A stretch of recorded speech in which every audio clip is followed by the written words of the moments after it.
Oke, halo sobat podcast Tegas. Gimana nih kabarnya? Semoga kalian dalam keadaan sehat ya.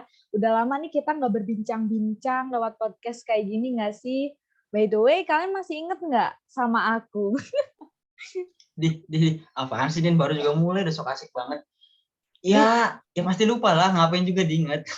Dih, sewot amat nih satu orang ini nih. Oke, mungkin kita kenalan lagi kali ya. Halo semua teman-teman, kenalin aku Nina dari bidang penyuluhan yang kemarin pernah jadi podcaster atau moderator di episode pertama itu loh, kalau kalian tahu yang sama Kak Akbar.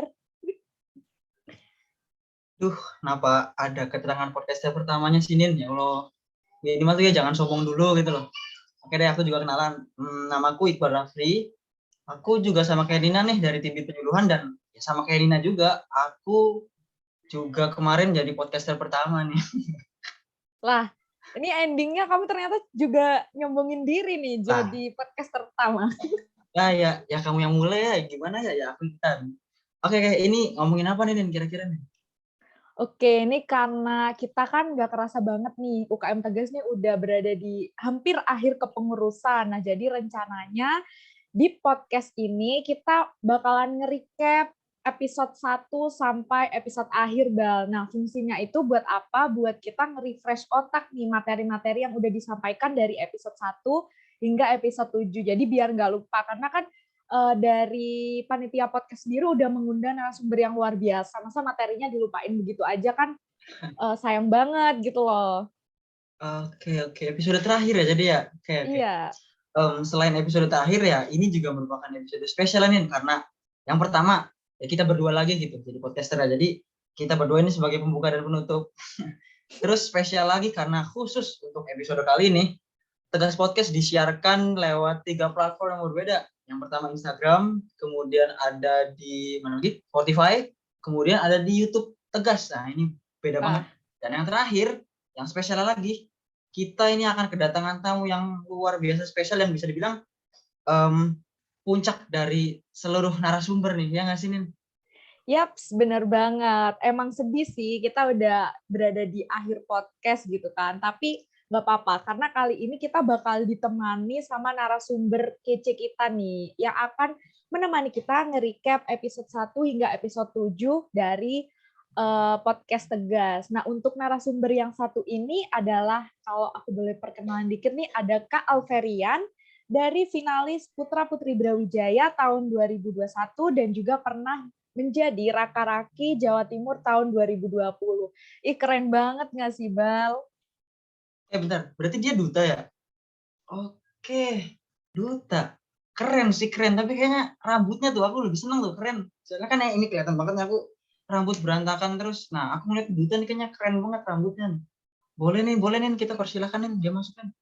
Oke, mungkin kita buktikan ya omongan Iqbal ini bener nggak sih keren rambutnya gitu. Aku juga penasaran sih pengen lihat ini setampan apa gitu, asik. Nah mungkin Astagfirullahaladzim. nih aku lihat ya, oh di waiting room ternyata Kak Alverian udah hadir nih.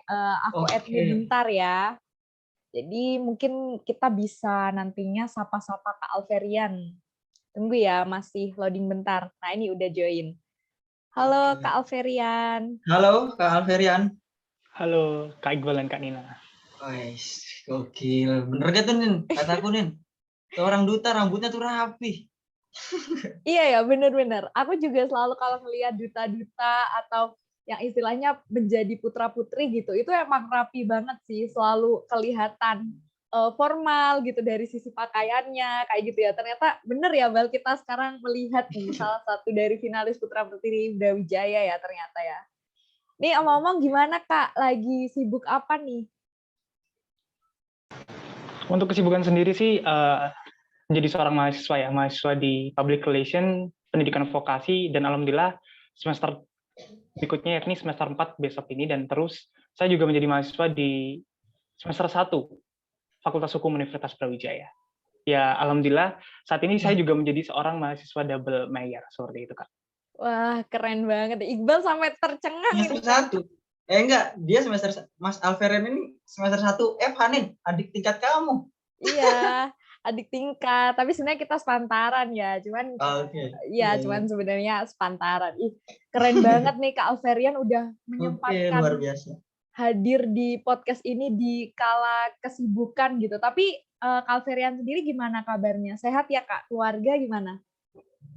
Alhamdulillah sehat walafiat. Dan gimana kabarnya Kak Nina sama Kak Iqbal sendiri? Sehat juga kan, diharapkan seperti itu ya?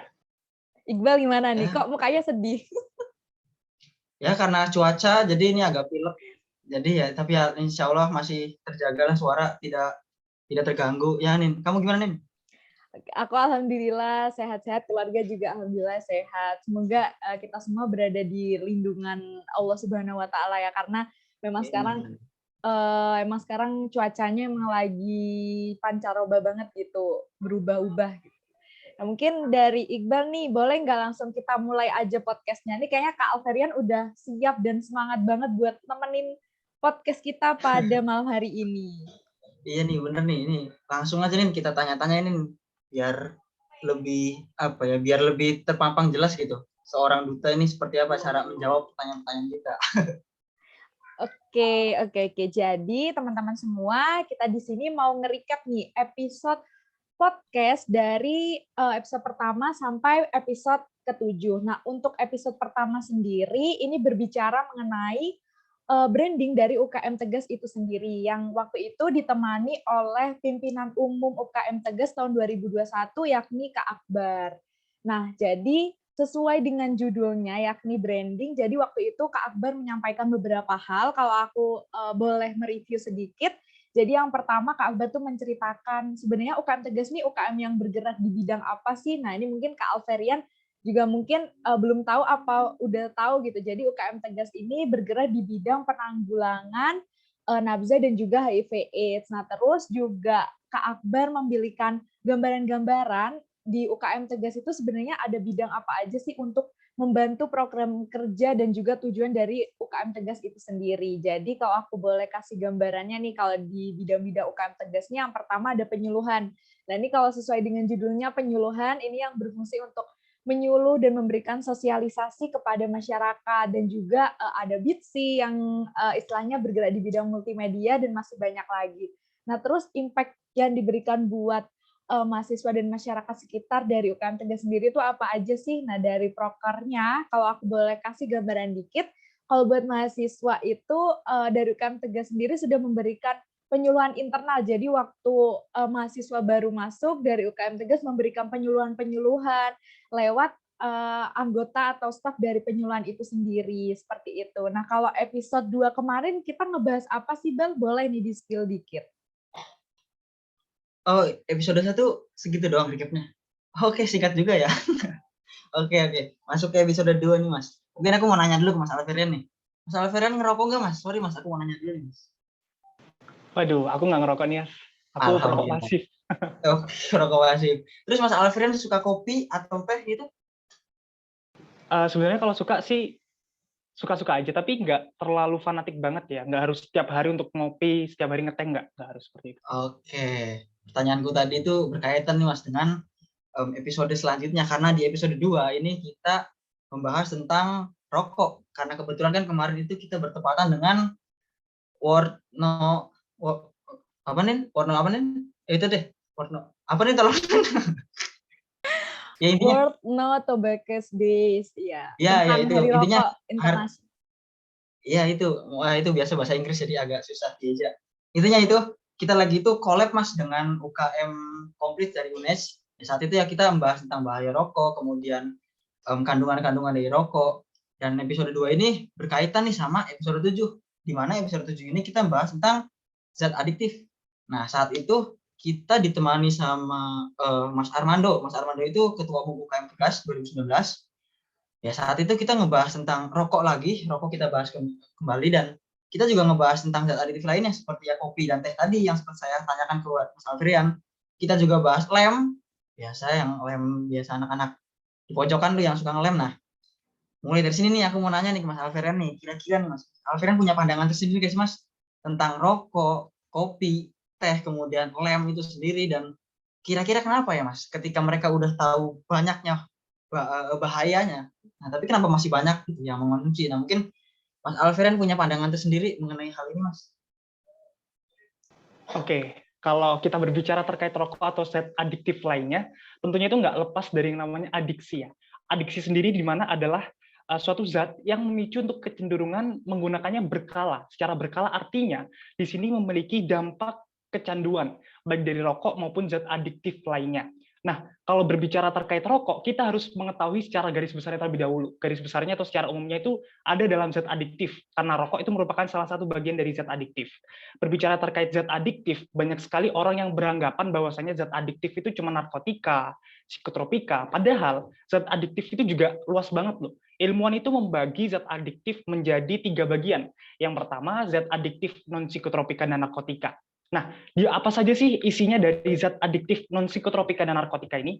Salah satunya adalah nikotin, yakni rokok. Seperti yang kita ketahui, bahwasanya rokok di sini kan sudah jelas ya berbahaya. Tapi rokok di sini dilegalkan di Indonesia. Selain itu, agama saya, yakni agama Islam, tidak ada dalil yang menyatakan keharaman rokok secara mutlak. Selanjutnya, zat adiktif non-psikotropika dan narkotika lainnya adalah kafein, seperti halnya teh, kopi, minuman bersoda, minuman berenergi, yang notabene-nya itu juga merupakan bukan benda haram ya. Bahkan kita setiap hari itu mengonsumsi seperti teh dan kopi. Jadi tidak ada masalah terkait zat adiktif yang seperti itu. Namun terkadang teh dan kopi itu juga memicu kecanduan. Setiap hari kita harus meminum kopi dan teh untuk meningkatkan energi kita dan sebagainya. Dan yang terakhir, zat adiktif, narkotika, serta psikotropika. Yang notabene-nya, zat adiktif ini memang legal, namun dilegalkan hanya untuk aspek medis saja, tidak diperuntukkan untuk konsumsi semerta-merta untuk kepuasan diri sendiri atau kepuasan pribadi. Itu yang menyebabkan ketidaklegalan atau keberbahayaan dari sebuah psikotropika maupun narkotika, seperti halnya heroin, kokain, ganja, sabu-sabu, halusinogen, dan sebagainya. Nah, tentunya kalau berbicara terkait zat adiktif non-psikotropika dan narkotika, alkohol itu juga termasuk zat adiktif non-psikotropika dan narkotika. Namun, alkohol di sini juga berbahaya. Alkohol di Indonesia juga akan tidak dilegalkan kembali. Karena baru-baru ini, seingat saya, itu pada bulan Maret 2020 kemarin, itu sudah dirancang rancangan undang-undang mengenai larangan minuman keras. Nah, di situ sudah dirancang bagaimana kita tidak boleh meminum minuman keras, menyebarkannya, membagikannya, bahkan memproduksinya pun sudah dilarang. Dan RUU ini memang masih belum disahkan, namun sudah berada dalam prolegnas, yakni sudah ancang-ancang untuk segera disahkan, seperti itu. Nah, selanjutnya kalau kita membahas rokok secara universal atau secara general, beberapa alasan orang kalau ngerokok ketika aku tanya ke teman-temanku, kenapa sih kamu ngerokok? Alasannya mereka, aku ditawarin temanku nih, dan ya kali aku nolak, nggak enak juga kan. Selain itu alasan mereka lainnya, kalau ngerokok itu aku ingin mencari ketenangan. Dan bahkan alasan yang sangat tidak masuk akal seperti ini. Ya kali nggak ngerokok, nggak gentle sama sekali, nggak maco, nggak jantan banget gitu loh. Jadi rokok di sini tuh dijadikan sebuah toxic masculinity loh. Kalau kita bahas rokok ya secara universal, itu akan merembet kemana-mana, baik kesehatan, ekonomi, bahkan toxic masculinity juga. Gitu loh. Kalau kita berbicara rokok berdasarkan ekonomi ya, rokok itu berkontribusi besar untuk penerimaan negara dari cukai sebanyak 97%. Itu dalam kuartal 1 2021. Yang tentunya perokok itu dengan bangganya menyatakan aku ngerokok tapi aku memberikan sumbang asi terhadap negara. Tapi baru-baru ini ya, Menteri Keuangan kita, Ibu Sri Mulyani menyatakan bahwasanya perokok itu menjadi beban BPJS Kesehatan, mengeluarkan sebanyak 15 triliun rupiah. Nah, kita perlu kaji lebih dalam ya. Kalau kaji di sini terlalu panjang nanti ya, panjang lebar ya, karena perokok itu sebenarnya akan memberikan sumbang asih ataukah akan merugikan negara, kayak gitu loh. Bahasanya yang memang kalau misalnya dibahas secara mendalam itu sangatlah panjang nanti. Namun Kementerian Keuangan itu atas dasar dari pengeluaran BPJS Kesehatan yang cukup banyak akan meningkatkan bea cukai dari rokok itu sendiri sebanyak 12% di tahun 2022 besok. Nah, terkait kenapa sih banyak orang yang sudah tahu bahaya akan rokok, bahaya akan zat adiktif lainnya, tapi mereka malah tetap mengonsumsinya. Bahkan di wadah rokok saja ya, walaupun ada tulisan kecil aja nggak diraup, tulisan kecil itu nggak ada manfaatnya sama sekali. Apalagi sekarang ini rokok di wadah rokok itu sudah ada gambar-gambar korban dari perokok itu sendiri, seperti kanker tenggorokan, kanker paru-paru, dan mereka pun gambar aja nggak dihiraukan atau diabaikan gitu loh, dan bodoh amat sama sekali. Apalagi tulisan kecil yang berbahaya merokok, bisa menyebabkan apa-apa dan lain-lainnya, itu memang orang perokok itu sulit atau paling bandel kalau kita nasihatin ya, karena kita kembali lagi, rokok dan zat adiktif itu notabene-nya adiktif, yang memicu kecenderungan untuk memakai secara berkala, yang memicu kecanduan. Nah, pada saat orang sedang merokok atau mencoba zat adiktif itu, pemicu yang menyebabkan kecanduan itu menyebabkan mereka merasa nyaman ketika mereka melakukan kegiatan merokok ataupun mengonsumsi zat adiktif, yang notabene-nya ketika mereka merasa nyaman dan selesai ngerokoknya, selesai mengonsumsi zat adiktif lainnya itu, mereka itu ngerasa risau, mereka tuh ngerasa gundah, dan mereka tuh terkadang batuk-batuk, pilek, bahkan demam gitu loh, karena mereka itu sudah sudah nyaman dengan rokok atau zat adiktif yang mereka konsumsi gitu loh. Itu salah satu penyebab kenapa perokok ataupun pengonsumsi zat adiktif itu tetap kekeh untuk mempertahankan pola hidup yang tidak sehat seperti itu. Dan tentunya bisa disembuhkan, namun secara bertahap ya, tidak langsung berhenti ngerokok. Ada sih beberapa segelintir orang yang memang sudah kapok, atau istilahnya udah dikasih azab ya sama Tuhan, dikasih penyakit gitu ya. Terus berhenti ngerokok gitu secara permanen, secara langsung gitu ya. Namun ada juga orang-orang yang suka bandel walaupun sudah sakit tapi masih ngerokok aja, masih konsumsi zat adiktif. Ya perlu kita ketahui hal itu perlu disembuhkan secara berkala. Kayak gitu sih Kak dari aku. Oke, terima kasih Kak Alferian atas insight-nya yang sangat luar biasa ya, Bal. Aku banyak belajar hal baru sih hari ini. Iqbal Iya. gimana nih? Gini, aku menarik tadi yang apa ya, kayak semacam rokok itu memberi keuntungan untuk negara gitu loh. Tapi kamu tahu nggak sih, Nin, sebenarnya rokok itu bukan hanya keuntungan untuk negara, tapi keuntungan untuk pribadi juga. Pertama nih, menurutku, rokok ini memberi keuntungan untuk dokter paru-paru. Kemudian kedua, memberi keuntungan untuk tukang parkir rumah sakit paru-paru. Kemudian ketiga, memberi keuntungan untuk yang jualan nasi di rumah sakit paru-paru. Karena semakin banyak yang ngerokok, semakin banyak pasien di rumah sakit paru-paru, ya semakin banyak pendapatan yang didapat mereka. Gitu. Jadi ya gitu deh. Iya, bener banget sih. Apalagi rokok itu emang kalau misalnya kita sudah mengonsumsi rokok, aku melihat dari orang-orang di sekitarku, kayak misalnya Pak Deku, omku gitu. Tapi untungnya ayahku dulu pernah perokok, terus sekarang udah berhenti gitu. Emang rokok ini susah banget buat kita berhentinya gitu, karena bahkan mereka yang sudah menjadi perokok aktif itu memilih buat nggak makan daripada nggak merokok. Itu aku tahu sendiri dari beberapa orang yang di dekatku gitu, mereka pada bilang bahwa kalau misalnya puasa, itu susah banget buat nahan nggak ngerokok daripada nggak makan, kayak gitu. Jadi mereka lebih milih buat nggak makan daripada nggak ngerokok. Sebenarnya aku juga bukan perokok ya, jadi kurang tahu juga gimana maksudnya rasanya gitu loh. Apakah itu memang bisa mengenyangkan perut atau kayak gimana gitu loh. Tapi emang itu nyata gitu loh. Orang-orang pada lebih memilih rokok ketimbang makan kayak gitu. Bahkan orang-orang yang ingin berhenti merokok itu sampai rela untuk mengonsumsi permen. Jadi mengonsumsi permen karet, mengonsumsi permen-permenan supaya mulutnya ini mungkin nggak gatel buat ngerokok lagi gitu ya. Jadi banyak banget cara buat berhenti ngerokok kayak gitu. Ini kalau aku boleh tahu dari Kak Alferian sendiri, ada alasan nggak kenapa buat nggak ngerokok? Atau nge-vape juga nggak? Kan ada beberapa orang yang memilih buat nggak ngerokok tapi nge-vape gitu. Kalau Kak Alfian gimana? Oke, kalau dari aku sendiri sebenarnya kalau keluarga kan lingkungannya perokok ya. Ayahku perokok, omku perokok, dan kakek-kakekku juga saudara-saudaraku banyak perokok. Cuman aku memang nggak ada niatan untuk mau coba, itu nggak ada niatan sama sekali, baik rokok maupun vape, karena nggak ada ketertarikan sama sekali sih untuk merokok ataupun vape. Gitu sih Kak aku, Kak. Oke, menarik. Oke, cuman mungkin benar ya tadi kata Kak Alverian, kalau kita mengkaji soal zat adiktif atau rokok ini memang bakalan panjang dan nanti pertanyaan yang lain bakalan nggak bisa diajukan nih, karena kita keasikan ngebahas zat adiktif, rokok, dan lain-lain. Mungkin kita bisa langsung berlanjut ke episode 3 ya. Jadi ini emang agak beda dari pembahasan sebelumnya, jadi kan emang tegas itu berhubungan dengan nabza dan juga HIV/AIDS. Cuman di episode 3 ini tuh ada kaitannya dengan Kak Alverian gitu, masih relate. Karena mengangkat topik waktu itu judulnya emang duta bisa apa sih? Nah, kayak gitu. Dari judulnya aja udah provokatif banget nih sebenarnya ya, Kak.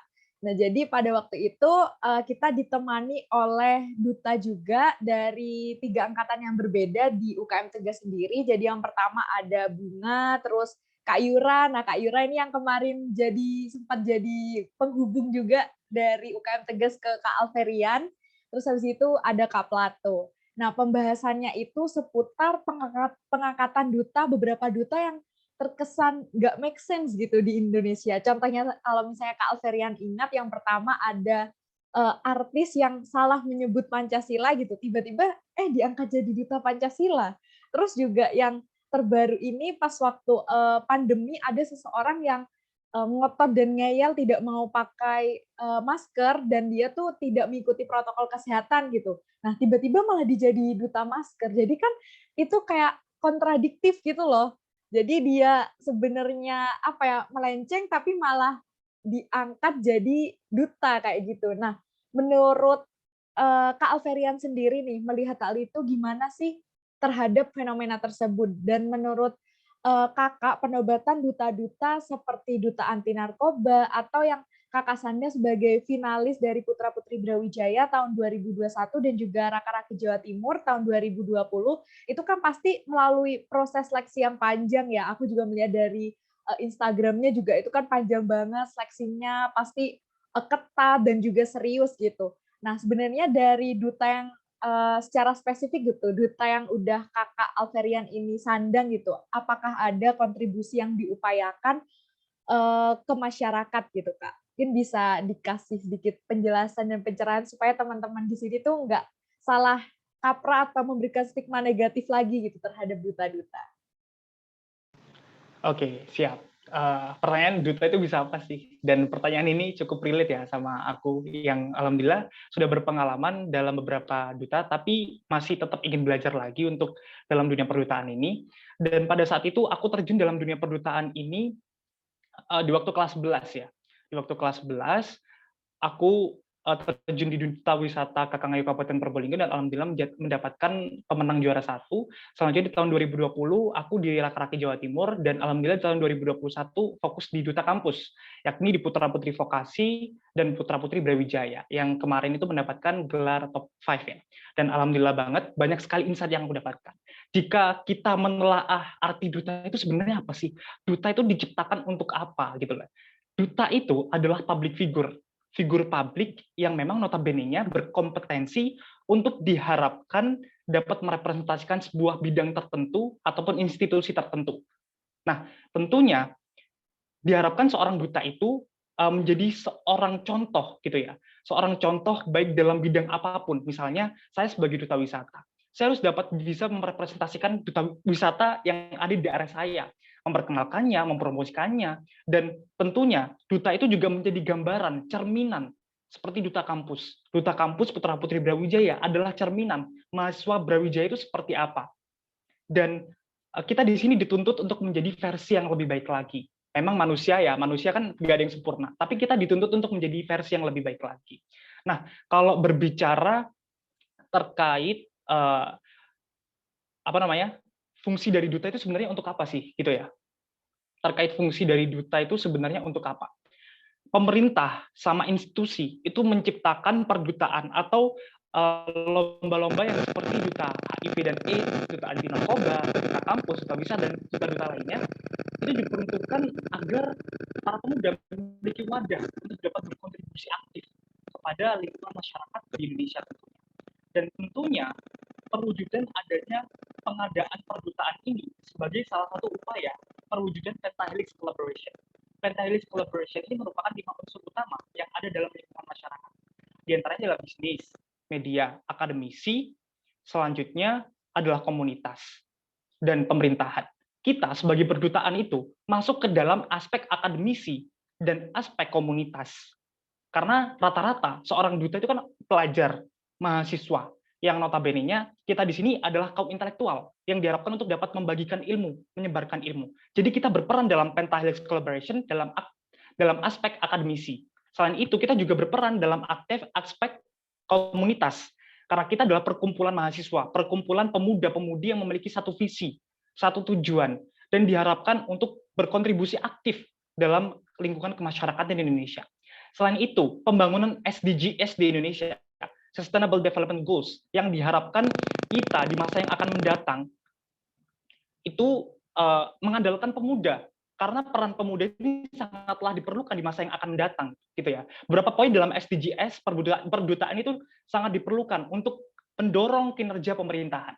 Karena membangun Indonesia untuk masa yang akan datang tidak hanya sekadar dari pemerintahan saja, perlu peran pemuda. Insinyur Soekarno itu pernah berkata, beri aku 1000 orang tua, niscaya akan kucabut Semeru dari akarnya. Beri aku 10 pemuda, niscaya akan kuguncangkan dunia. Sudah terbukti peran pemuda sangatlah krusial. Selain itu, perdutaan di sini juga berperan menjadi wadah bagi para mahasiswa untuk menyalurkan perannya. Peran aktif sebagai guardian of value, social control, selanjutnya moral force, agent of change, dan sebagainya, yang tentunya melalui perdutaan ini diharapkan mereka, para mahasiswa, itu dapat memberikan hal-hal yang positif, serta berperan sesuai dengan kapasitasnya masing-masing. Seperti itu sih. Dan tentunya mengikuti perdutaan yang alhamdulillah selama ini saya mengikuti dalam Duta Wisata dan Duta Kampus ya, mengikuti cukup panjang sekali seleksinya, mulai dari seleksi tahap awal sampai grand final, yang tentunya seleksinya cukup selektif dan padat banget. Di situ sudah terbukti bahwasanya pribadi yang dihasilkan insya Allah adalah pribadi yang memang berkompeten dalam bidangnya. Seleksinya seperti apa aja sih yang berdasarkan pengalamanku ya. Seleksinya itu rata-rata ada seleksi pengetahuan umum, seleksi kebahasaan seperti kemampuan kebahasaan bahasa Indonesia, public speaking, bahasa daerah, dan bahasa Inggris pula, bahasa internasional. Selanjutnya, pemahaman kita terkait isu nasional ataupun isu internasional. Selain itu, kemampuan bakat kita. Jadi, dengan rangkaian seleksi tersebut diharapkan diciptakannya sosok pribadi atau pemuda yang dapat merepresentasikan sebuah institusi ataupun bidang tertentu. Seperti itu. Jadi, cukup panjang ya, dan cukup melelahkan sebenarnya. Namun, kalau memang udah passion, kalau udah senang gitu ya, jadi kita jalani kayak enjoy aja gitu sih. Selain itu, seorang duta itu dituntut untuk memiliki 6B, brain, beauty, behavior, belief, brand, dan brave. Di mana 6 poin ini sangatlah penting untuk seorang duta. Tidak hanya ganteng atau cantik, karena ganteng dan cantik itu relatif. Kita dituntut untuk berpenampilan yang baik, berpenampilan yang rapih, berpenampilan yang bersih. Memiliki intelektual yang baik, kepribadian yang baik, attitude yang baik pula. Seperti itu. Selanjutnya, sebuah perdutaan ini nggak semerta-merta diciptakan untuk ajang popularitas saja. Karena sebuah perdutaan pasti memiliki visi misinya masing-masing. Program kerjanya dicanangkan untuk berfungsi dan berdampak baik kepada lingkungan di sekitar. Ya, tentunya setelah saya berpengalaman di Duta Wisata maupun Duta Kampus, dan alhamdulillah saya juga dapat menjalankan peran-peran saya sebagai seorang mahasiswa. Sebagai peran sosial juga, saya juga pernah terjun langsung ketika ada bencana, gitu, saya membantunya, dan berbagai kegiatan lainnya memang notabene-nya mendukung kegiatan kemasyarakatan. Seperti itu sih. Jadi saya rasa seorang duta itu sangatlah penting untuk membangun aspek kepemerintahan juga, mulai dari Pentahelix Collaboration, SDGs, dan sebagainya. Dan di masa yang akan mendatang diharapkan pemuda-pemuda itu tadi menjadi bibit unggul gitu loh. Jadi itu sih kesimpulan dari seorang duta. Selanjutnya membahas terkait duta yang diangkat karena hal-hal yang tidak masuk akal kayak gitu ya. Ataupun duta yang diangkat karena tidak berdasarkan proses seleksi. Bagi saya, jika tidak berdasarkan proses seleksi, namun diangkat berdasarkan prestasi yang mereka miliki, tentunya itu menjadi sebuah kewajaran ya, karena mereka deserve untuk bisa mendapatkan gelar duta karena prestasi mereka. Namun, sempat ada salah satu sosok public figure, artis ya, yang cukup terkenal namanya, dengan kasus penghinaan simbol negara. Penghinaan simbol negara sehingga diangkat menjadi duta Pancasila. Dan selanjutnya melantangkan kelima sila Pancasila. awal-awal memang dengan baik, namun akhir-akhirnya sudah mencerminkan bahwasanya jiwa nasionalismenya tidak ada, gitu loh. Setelah saya telaah lebih dalam lagi, alasan diangkatnya orang-orang yang memang sebelumnya terjerat kasus gitu ya, dikarenakan mereka berharap orang yang diangkat untuk menjadi seorang duta, seperti halnya duta Pancasila itu, sang public figure itu dapat belajar dari kesalahan kemarin, dapat belajar, dapat mengimplementasikan Pancasila dalam kehidupan sehari-hari. Intinya dapat belajar. Selain itu, alasan klasik lainnya adalah karena sang public figure itu adalah sosok artis yang mudah mencakup audiens yang sangat banyak, kayak gitu. Jadi diharapkan mengkampanyekan Pancasilanya itu dengan baik ya.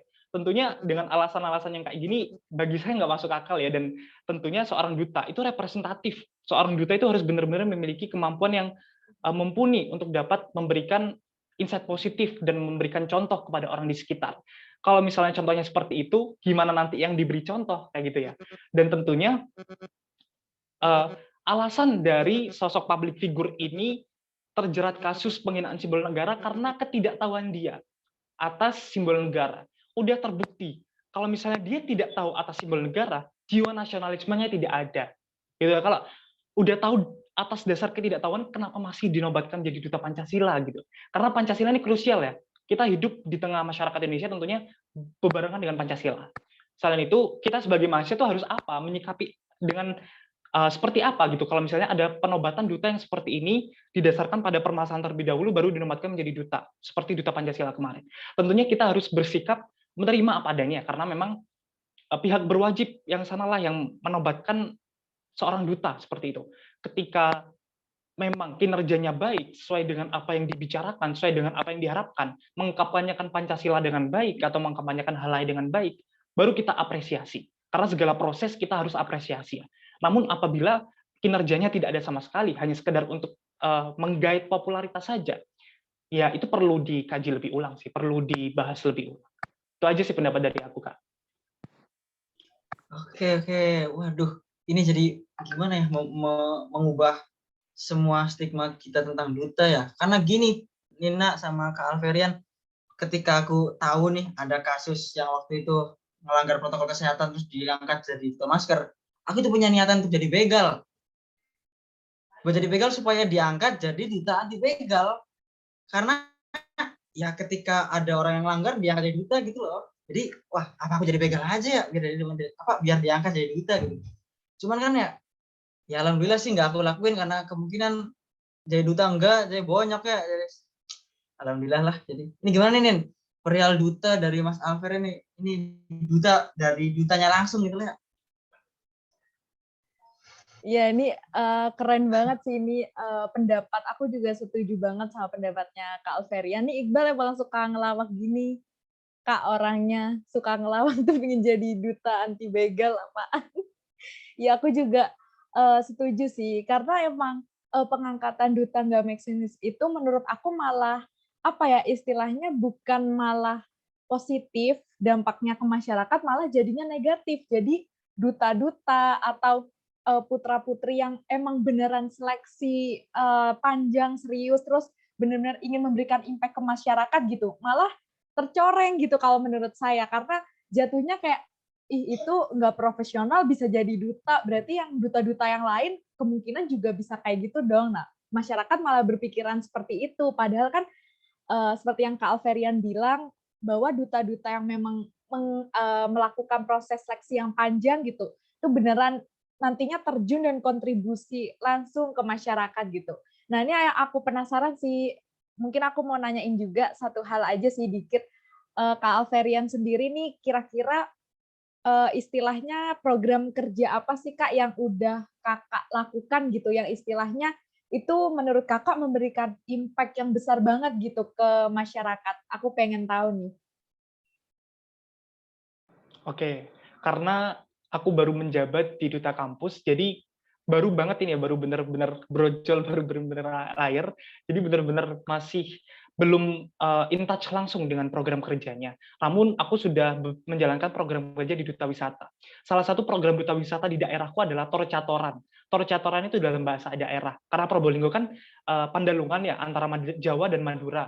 Nah, Torcatoran ini kita sebagai Duta Wisata itu pergi ke tempat wisata yang ada di Kabupaten Probolinggo seperti hanya Gunung Bromo, Gili Ketapang, dan Gunung Argopuro, kaki Gunung Argopuro yang memang notabene kita di situ mengajak masyarakat serta komunitas-komunitas yang peduli akan wisata.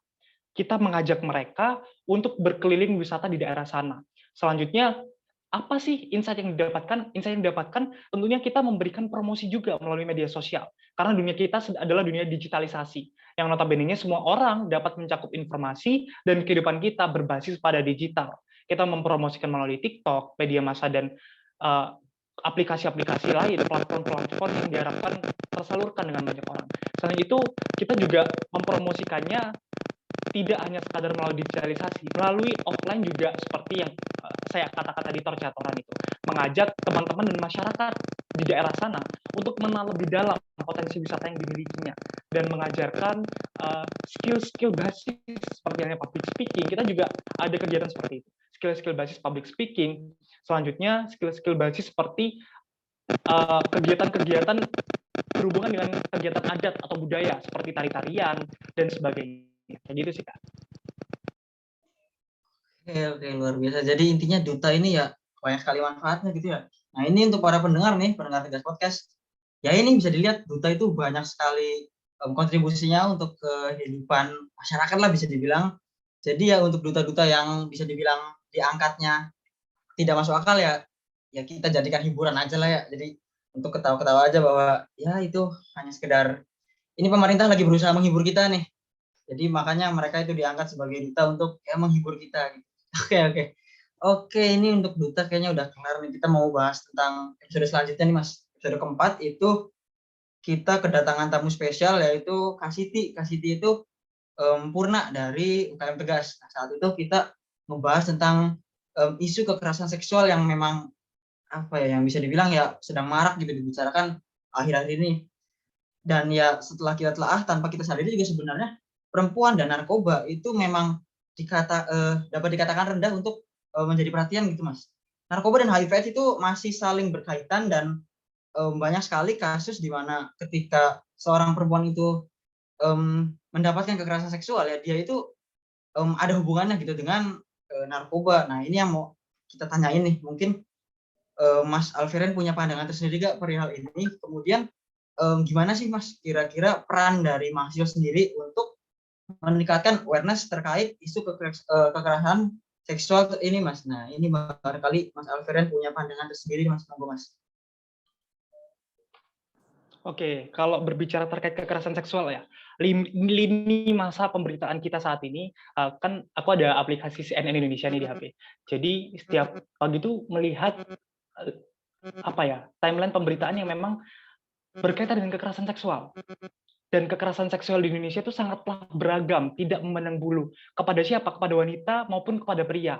Selain itu, pelakunya pun tidak memandang bulu juga. Akhir-akhir ini, aparatur sipil negara yang melakukan tindak kekerasan seksual kepada kekasihnya, sehingga kekasihnya merasa depresi dan akhirnya bunuh diri dan meninggal dunia.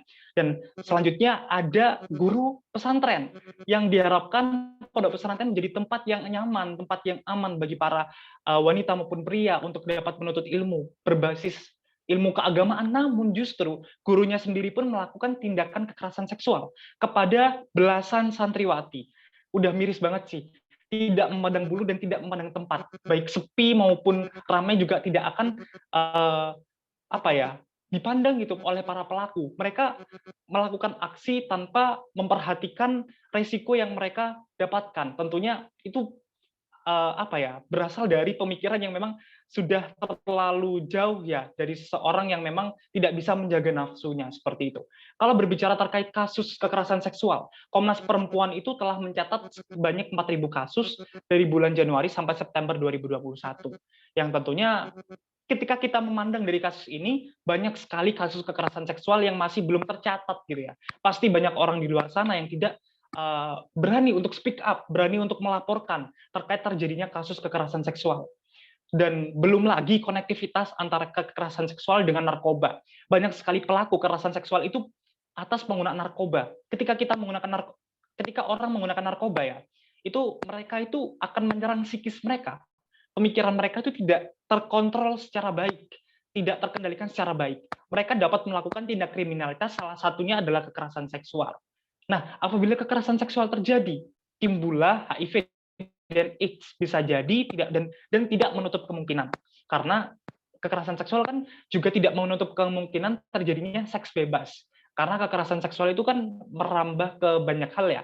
Namun salah satu yang berbahaya adalah seks bebas yang mengakibatkan HIV dan AIDS. Tentunya dampak buruknya salah satu kriminalitas.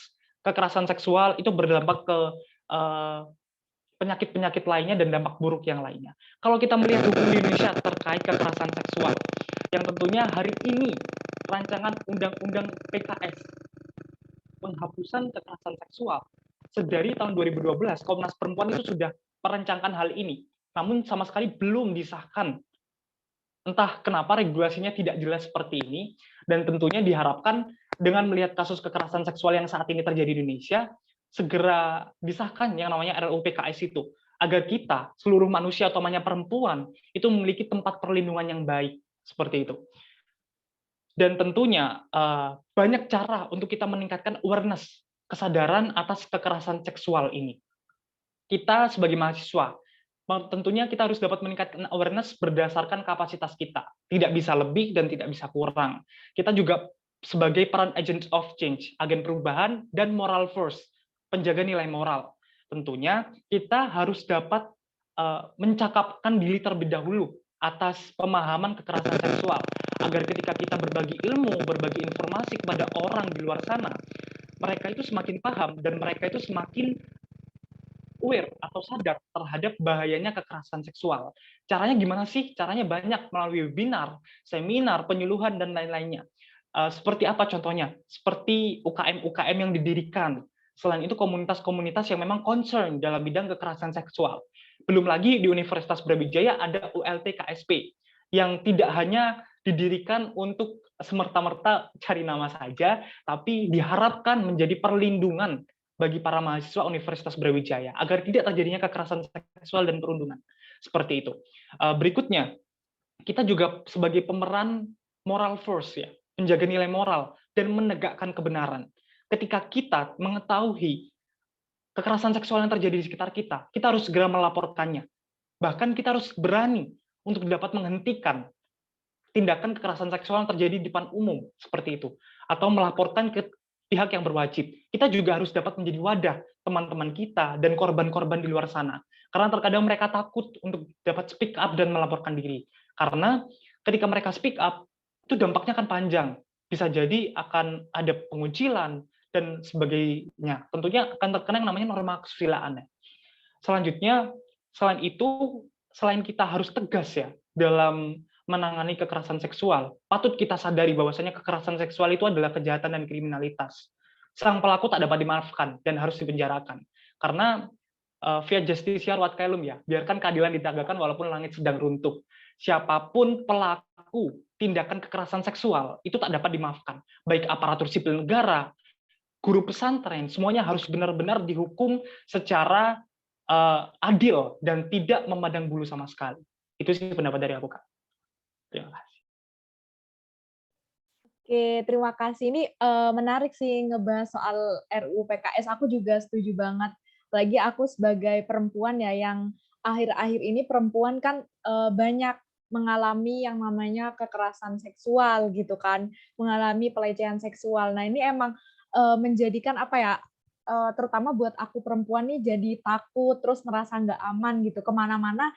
Akhirnya ngerasa buat, aduh ini takut banget ya, apalagi kalau lihat orang-orang mencurigakan gitu. Untuk kasus yang terbaru ini kan ada nih baru-baru ini banget, seorang perempuan yang dia tuh sebenarnya niat meneduh di pinggir jalan karena itu saat itu sedang hujan dan itu malah disekap sama 14 pria lalu dilakukan kekerasan seksual di sana dan itu tuh kan benar-benar kejam dan menurut saya tuh biadab banget gitu loh, udah nggak bisa disebut manusia lagi sih menurut saya karena apa ya, kayak gitu tuh benar-benar kayak di luar nalar banget gitu loh. Nah, dan mungkin tambahan juga dari aku untuk aware-nya kita, kenapa sih kita harus aware banget tentang kekerasan seksual, memang hal-hal ini tuh memang harus disampaikan sejak kecil gitu loh. Karena kan banyak yang menganggap bahwa hal ini tuh tabu. Jadi ketika besar, banyak yang kekurangan pembelajaran, kekurangan sosialisasi dari keluarganya, makanya mereka tuh banyak yang melakukan penyimpangan sosial kayak gitu kan, banyak juga tuh yang masih di bawah umur tapi sudah melakukan pemerkosaan dan lain sebagainya. Jadi benar-benar ini adalah peran dari keluarga sebagai sosialisasi pertama itu sangatlah penting kayak gitu. Mungkin dari Iqbal sendiri gimana nih, Bal, dari sisi laki-laki nih menanggapi Oke, hal itu? iya. Gini, makin banyaknya kasus kekerasan seksual yang apa ya, yang diberitakan, saya sebagai laki-laki malah malu gitu loh. Ya Allah, ini laki-laki kok gini amat gitu loh. Nih, untuk para pendengar podcast laki-laki yang merasa jantan, yang merasa ganteng, tuh tadi Nina bilang bahwa dia takut. Padahal yang saya kenal, Nina ini seorang pemberani gitu loh. Jadi terkait dengan kekerasan seksual ya, kita ini laki-laki nih ya Allah, ayolah kita jaga apa ya, kesadaran kita perkuat iman kita, jaga pandangan kita. Pada akhirnya ya ketika kita bisa menjaga diri kita, ya kayak gini nih nggak akan kejadian gitu loh ya.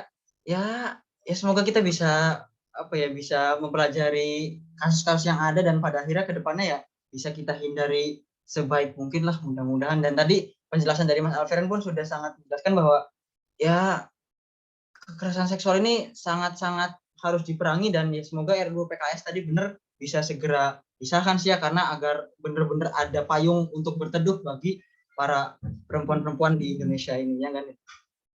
Iya, benar banget juga. Aku mungkin mau nambahin itu ya, tentang stigma yang salah gitu. Banyak kan yang berpendapat bahwa menyalahkan pakaiannya terlebih dahulu gitu daripada untuk mengendalikan nafsunya kayak gitu. Padahal kan sebenarnya kalau misalnya pakaian gitu, banyak yang disalahkan kayak salahnya sendiri pakaiannya terbuka, mengundang nafsu dan lain sebagainya. Padahal kan seharusnya yang bisa mengontrol diri itu adalah diri sendiri kayak gitu. Nah, ini mungkin bisa lanjut ke episode 5, ini masih berhubungan ya, masih relate dengan episode sebelumnya.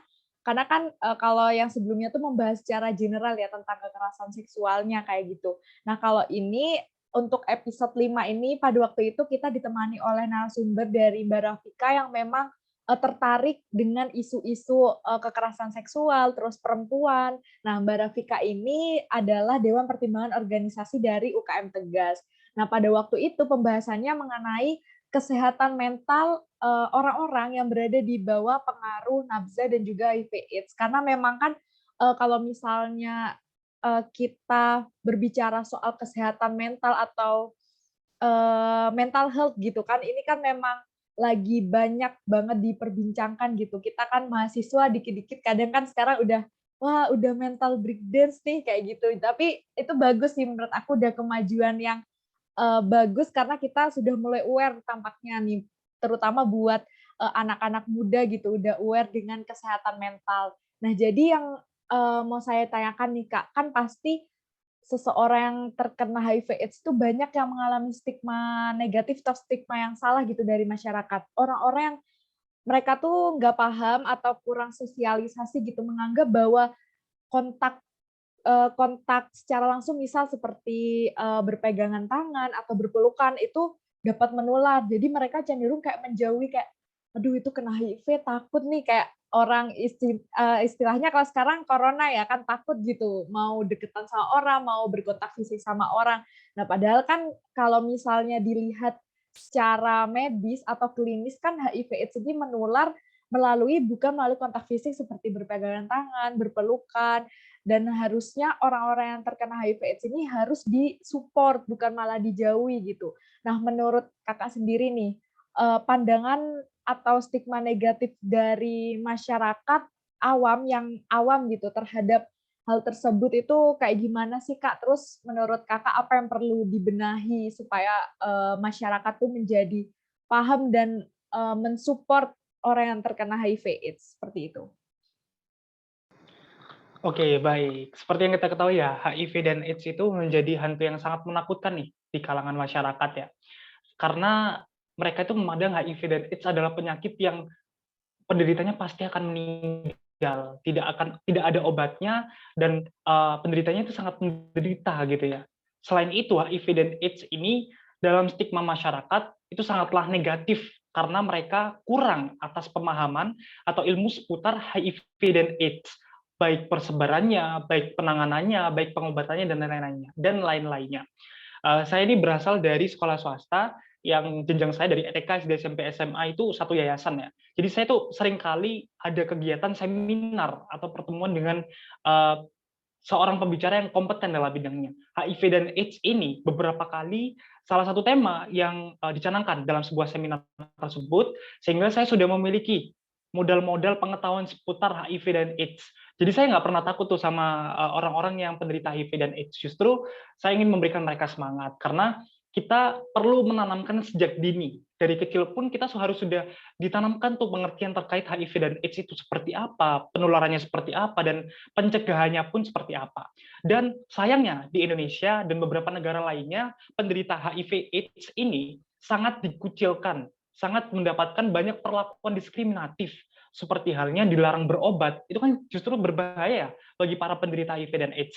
Dilarang menggunakan fasilitas umum, sehingga orang-orang itu kayak terlalu anggapannya, mohon maaf ya, jijik gitu sama sang penderita. Padahal nggak seburuk itu gitu loh. Maksudnya HIV dan AIDS itu penularannya tidak semudah penularan virus corona yang seperti saat ini. Kalau misalnya memang semudah virus corona, ya tentunya dari dulu udah banyak sekali orang yang kena HIV dan AIDS. Dan perlu kita patahkan stigma negatif ini. Salah satu data dari UNAIDS ya, the Joint United Nations Program on HIV atau AIDS, menyebutkan bahwa sekitar 63% masyarakat Indonesia itu masih enggan untuk berkontak langsung atau bersentuhan secara langsung dengan penderita. Itu menunjukkan bahwasanya tinggi sekali persentasenya. Banyak sekali masyarakat yang anggapannya kurang memiliki ilmu yang cukup, pemahaman yang cukup terkait HIV dan AIDS. Mereka buru-buru untuk menyimpulkan persepsi-persepsi yang tidak sesuai dengan faktanya, seperti itu. Jadi terkadang kalau orang-orang, mohon maaf ya, orang-orang yang hidup di desa gitu ya, mereka itu lebih suka menangkap informasi melalui gosip ya. Jadi mereka menangkap informasi melalui gosip yang memang notabene-nya itu tidak ada kevalidan fakta gitu loh. Kita perlu ketahui bahwasanya hal itu adalah salah, seperti itu. Selanjutnya, ada beberapa hal yang menyebabkan bahwasanya sang masyarakat Indonesia ini sangat takut dengan HIV dan AIDS. Yang pertama adalah kurangnya informasi dan edukasi terkait HIV dan AIDS. Perlu kita ketahui bahwasanya edukasi sejak dini itu sangatlah penting. Selanjutnya, anggapan terkait penyakit ini itu sangatlah buruk atau negatif, karena penyebarannya pun melalui seperti hubungan seksual yang secara bebas, maaf, seperti itu, dan ASI, selanjutnya jarum suntik, kan bisa jadi tuh jarum suntik narkoba itu juga bisa menimbulkan HIV dan AIDS, itu sangatlah berbahaya, dan memang itu menjadikan sebuah alasan masyarakat takut kepada masyarakat yang terkena atau penderita HIV dan AIDS, sehingga mereka juga mendapatkan cacian serta makian, salah satu dampak dari norma kesusilaan, seperti itu. Nah, tentunya seperti yang kita ketahui saat ini ya, banyak sekali masyarakat yang minim akan pengetahuannya. Lalu tindakan kita sebagai seorang mahasiswa apa harus diam saja? Enggak, karena kita adalah pemeran social control. Kita harus mengontrol kegiatan sosial yang ada di masyarakat Indonesia sesuai kapasitas kita. Seperti yang kita ketahui, stigma negatif dengan total 63%. Masyarakat Indonesia itu masih takut untuk bersentuhan langsung dan berkontak langsung dengan teman-teman HIV atau penderita HIV dan AIDS. Kita harus dapat memberikan penyuluhan, walaupun dapat dikatakan penyuluhan ini adalah kegiatan screening ya, dalam artian kegiatan awal untuk memberikan edukasi kepada teman-teman, kepada orang-orang di luar sana terkait pemahaman HIV dan AIDS. Kita harus memberikan pemahaman terkait pencegahannya seperti apa dan penularannya seperti apa, dan harus benar-benar seperti halnya mengkampanyekan HIV dan AIDS bukan tertular melalui kontak fisik, bukan tertular melalui udara, bukan tertular melalui hal-hal yang mudah. Padahal HIV dan AIDS itu tertular melalui hubungan darah, terus hubungan seks yang bebas seperti itu. Jadi kayak kegiatan-kegiatan yang memang notabene-nya itu berhubungan dengan seperti mohon maaf air mani, selanjutnya seperti jarum suntik dan lainnya gitu ya. Memang pandangan masyarakat terkait itu adalah pandangan yang negatif ya seperti itu. Dan tentunya kita sebagai mahasiswa juga harus dapat memberikan semangat kepada teman-teman penderita HIV dan AIDS di luar sana. Karena mereka itu, mohon maaf, karena dengan penyakitnya yang cukup memprihatinkan, kita tidak boleh semerta-merta melakukan mereka atau menindas mereka, bahkan melakukan tindakan diskriminatif yang tidak manusiawi. Justru kita harus menyemangati mereka, karena mereka sudah menderita dengan penyakitnya, apa mau ditambah lagi dengan derita-derita dari eksternal yang tidak memperhatikan mereka atau tidak mengucilkan mereka seperti itu. Justru kita sebagai masyarakat yang sadar akan HIV dan AIDS, kita harus dapat menjadi support system. Jadi untuk teman-teman penderita HIV AIDS di luar sana, kayak gitu sih Kak. Itu dia, menarik. Jadi tadi yang aku sempat garis bawahi bahwa HIV ini tidak lebih mudah ketimbang corona dalam hal penyebarannya gitu ya. Jadi ya emang yang dibutuhkan oleh ODA atau orang dengan HIV itu emang rangkulan kita agar mereka tentunya ketika mereka terbebani dengan penyakitnya ya mereka tidak terbebani juga dengan sosialnya gitu ya. Kita hadir untuk mereka untuk bisa memberikan semangat hidup untuk kelangsungan hidup dia gitu loh. Ya nggak sih, Nin? Dari kamu gimana, Nin? Ada tanggapan lain kan, Nin? Iya, kalau dari aku sendiri tuh setuju banget sih, karena kekurang tahuan masyarakat gitu, kurangnya sosialisasi untuk masyarakat, sehingga masyarakat tuh kurang paham terkait dengan penyebaran HIV/AIDS ini. Terkadang mereka tuh, kalau aku boleh menyebutnya tuh, kurang memanusiakan manusia lain kayak gitu loh. Jadi mereka terkadang tuh lupa gitu. Kita kan manusia sudah seharusnya gitu menghormati gitu, ikut istilahnya, walaupun kita alhamdulillahnya kan kita diberi kesehatan gitu, setidaknya bisa mensupport mereka yang sedang memiliki penyakit tersebut gitu. Jangan malah dijauhi ataupun malah dijudge. Ini yang parah sih, nggak cuma dijauhi, mungkin malah dijudge juga, kayak wah ini HIV nih nggak bisa, apa ya, maksudnya bahaya nih kalau misalnya nikah nanti anaknya bisa HIV juga, kayak gitu. Judge yang kayak gitu tuh kan bikin, apa ya, pasti bikin mental mereka down kayak gitu. Ini benar banget sih, kita sebagai mahasiswa berarti perlu yang namanya kontribusi gitu ke masyarakat terkait Iya, iya. soal HIV/AIDS ini. Oke, episode 6 kira-kira soal apa nih, Bal? Iya, sebentar, sebelum masuk ke episode 6, kayaknya tadi menarik nih. Masyarakat ini kan emang kurang gitu dalam hal ilmu tentang HIV/AIDS. Nah, itulah gunanya atau itulah fungsinya dari UKM Tegas gitu. Cantik banget ini masuknya.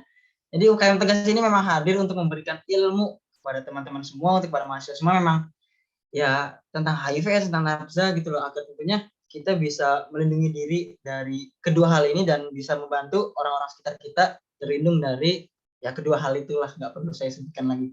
Oke, masuk ke episode 6, kayaknya terakhir nih. Yang sini terakhir atau apa lagi? Iya, terakhir kayaknya. Iya, udah terakhir dong. Sedih Oke, nggak banget. kerasa banget. Iya. Itu ini nih, episode 6 itu mungkin aku mau nanya ke Mas Alferen dulu nih. Mas tahu Coki Pardede nggak, Mas? Iya, tahu nih. Sempat ngikutin beritanya enggak? Oke, terus satu lagi. Dalam.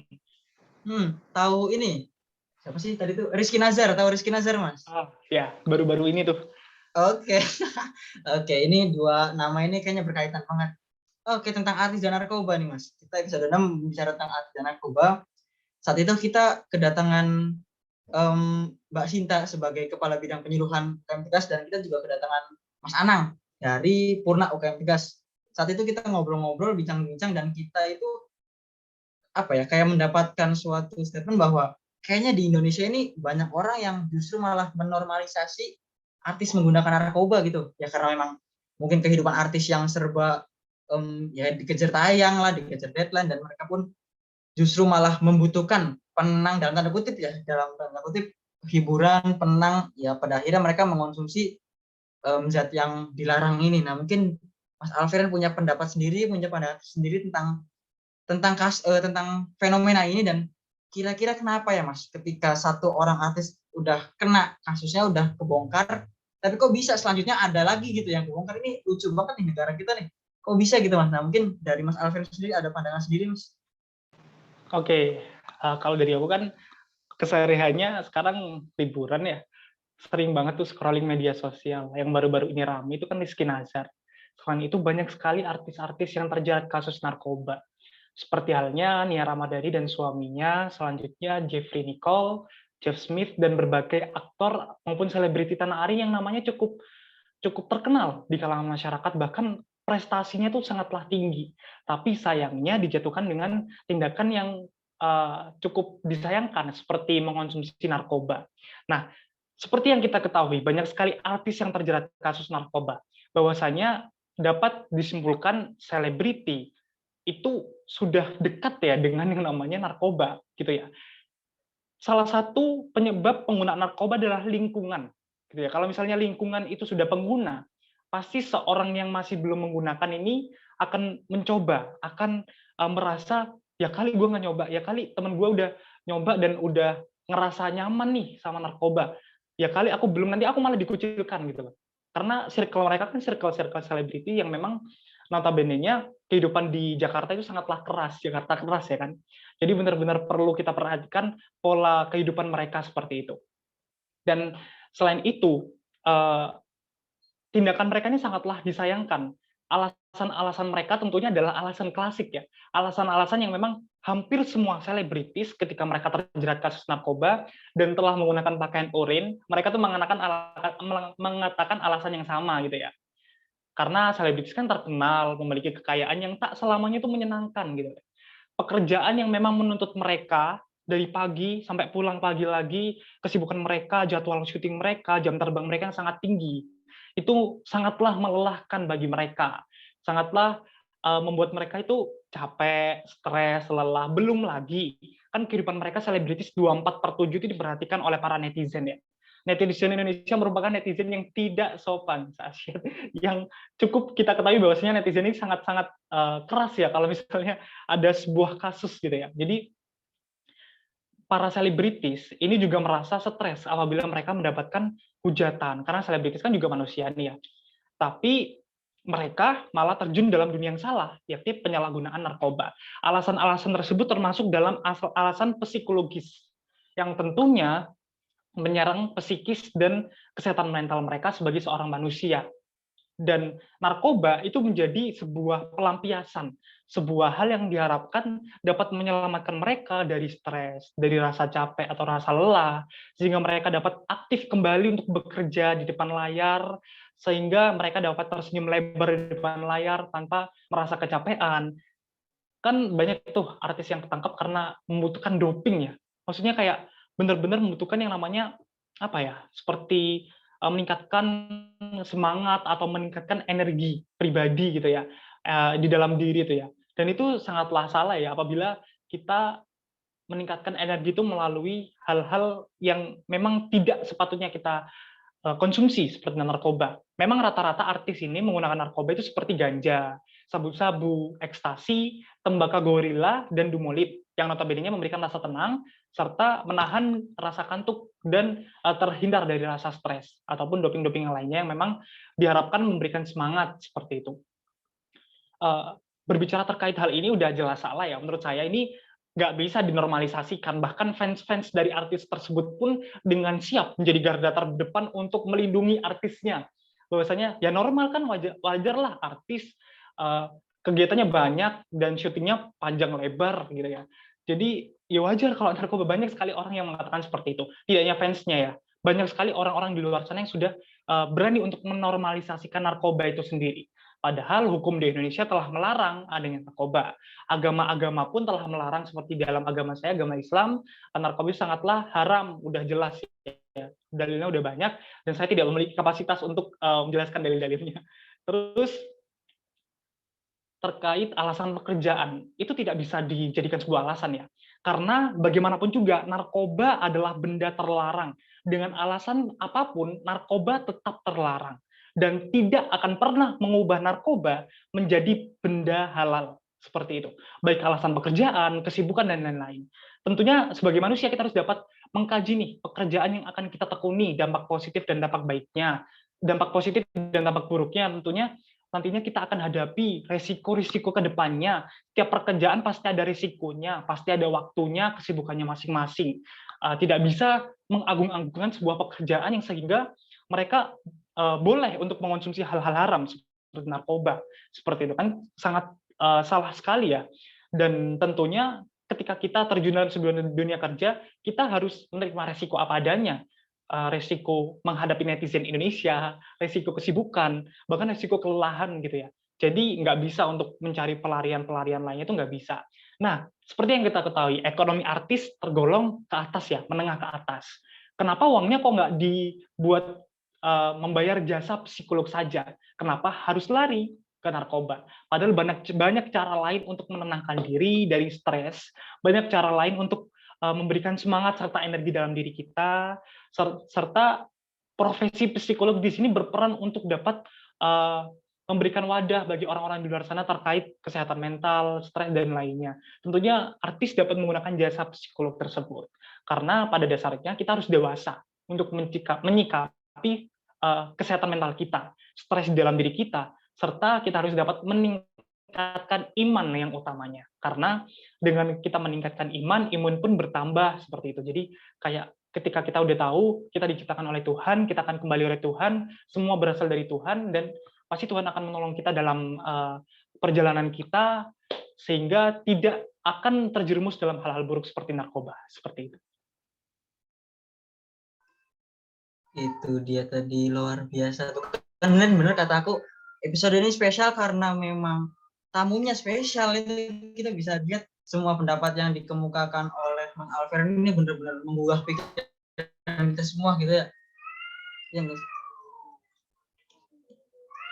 Iya, bener banget nih Bel, dari pendapat-pendapatnya itu udah tadi diperkuat sama data-data juga. Dan di sini aku appreciate banget sih ini pendapat dari Kak Alverian udah menambahkan insight baru. Sebelumnya aku terima kasih banyak gitu Kak Alverian udah bersedia hadir. Nah, tapi sayangnya ini sudah berada di penghujung podcast kita nih. Sedih banget sebenarnya, kita masih bisa banyak diskusi-diskusi menarik nih soal pembicaraan nafza di kalangan artis tadi ya, terus rokok, terus habis itu kekerasan seksual, HIV dan AIDS. Nah, sebelum Kak Alverian pamit undur diri nih, boleh nih Kak kasih sedikit pesan kepada pendengar podcast gitu tentang bahayanya nafza dan juga sedikit pengetahuan tentang HIV AIDS gitu, dan juga nanti ditutup oleh closing statement. Boleh nih Kak. Oke, buat teman-teman semua, utamanya pelajar, utamanya mahasiswa ya, kalian adalah generasi penerus bangsa. Pemimpin-pemimpin di luar sana akan terlengsarkan dan digantikan oleh peran-peran kita. Jangan sekali kita menggunakan nafza maupun hazard adiktif lainnya memang memicu kecenderungan kita untuk menggunakannya, sehingga kita benar-benar akan merasa kecanduan dan ketergantungan atas hal itu. Hal itu adalah negatif, telah dilarang oleh hukum di Indonesia, dan telah dilarang oleh beberapa agama yang memang kita harus patuh untuk menjalani hal tersebut. Karena selain itu, nafsa dan zat adiktif lainnya memang sangatlah merusak masa depan kita. Selain itu, pemahaman untuk HIV dan AIDS diharapkan teman-teman semua menjadi seorang pribadi yang berkompetensi, dalam arti di sini kita memiliki cakupan untuk menimba ilmu yang sangat luas ya, utamanya para mahasiswa dan mahasiswa. Dan diharapkan benar-benar memahami seputar HIV dan AIDS sehingga kita dapat menjadi support system buat teman-teman ODA di luar sana ya.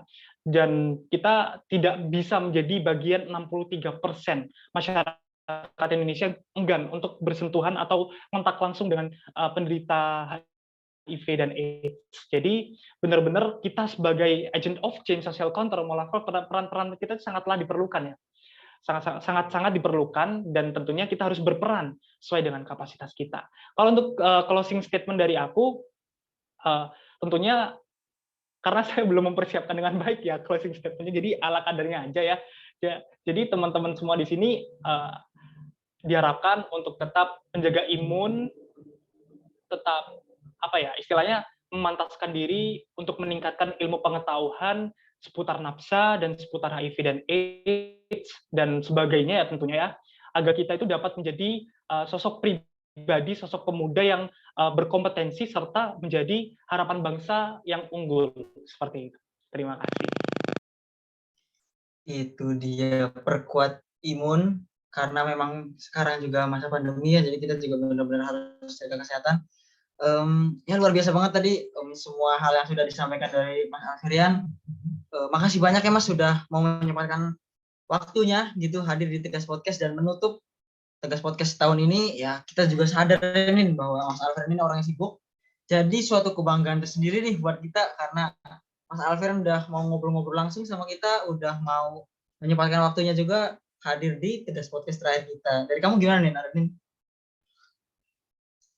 Iya, aku juga mau berterima kasih banyak kepada Kak Alferian sudah menyempatkan waktunya nih, apalagi kan Kak Alferian ini berada saat ini sedang kuliah di 2 fakultas yang berbeda ya. Mungkin kalau di EVA, aku kan pernah mengalami di semester 1 itu emang kalau masih semester 1 emang belum terlalu sibuk ya, tapi tergantung dosennya juga sih sebenarnya.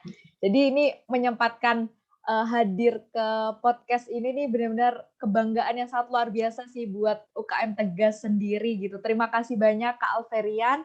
Semoga sehat-sehat selalu dan ilmu yang telah disampaikan tadi bermanfaat tidak hanya buat aku sama Iqbal tetapi juga buat masyarakat luas kayak gitu. Amin, Iqbal, amin, amin. kamu menyampaikan apa lagi nih Iqbal nih? Udahlah, nggak usah banyak-banyak. Aku nggak kayak Mas Alferian gitu yang nyampein banyak tapi berbobot. Aku takutnya malah makin ngelantur gitu. Jadi pokoknya thanks banget Mas. Terima kasih banyak. Sukses selalu Mas Alferian. Semoga nanti ya secepatnya kita dipertemukan di kampus tercinta Universitas Brawijaya. Terima kasih banyak Mas Alferian. Oke, terima kasih banyak buat Tegas Podcast yang telah memberikan kesempatan saya untuk dapat membagi insight positif kepada teman-teman di luar sana. Dan semoga kita berjumpa di lain kesempatan. Amin, amin, amin. Terima kasih Mas Alferian. Terima kasih banyak Kak Alferian. Terima kasih kembali. Terima kasih juga Kanina dan Kanita. Iya, sama-sama Kak. Mungkin Kak Alferian jika memiliki kesibukan lain sudah diperbolehkan untuk meninggalkan Zoom. Sekali lagi terima kasih banyak ya Kak Alferian.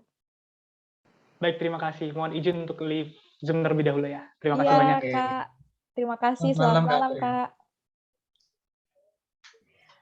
Oke teman-teman podcast Bincang Opini Tegas nih. Semua terima kasih banyak sudah setia mendengarkan Bincang Opini Tegas dari episode 1 hingga 7.